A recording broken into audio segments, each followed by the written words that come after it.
hanggang kamatayan lang. Pero pinapaalala sa atin dito na pwede tayong palitan.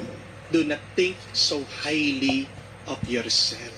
Ganyan din po pagdating sa trabaho. Kapag umpisa po ng trabaho, bibigyan ka ng sasakyan, ng cellphone, ng uniform, meron kang opisina, meron kang computer, meron kang lamesa, may sarili kang upuan, may sarili kang staff.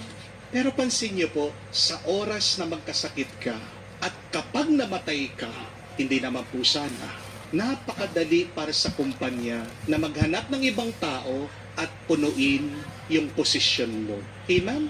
Muli, ang pinapaalala sa atin dito, you are dispensable. Pwede kang palitan ganong kabilis. Amen? Muli, ang pinapaalala sa atin dito, you are dispensable. Pwede kang palitan ganong kabilis. Pero, ito po ang paalaala. Pagdating sa Diyos, you are indispensable. Means, friends, we are challenged. Learn to value those who value you. Minsan, Alam mo, huwag mo masyadong i-pressure yung sarili mo.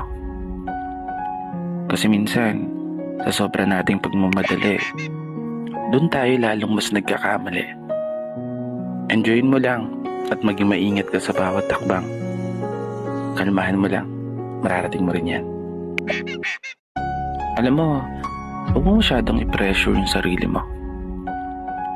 Kasi minsan, sa sobra nating pagmamadali, doon tayo lalong mas nagkakamali.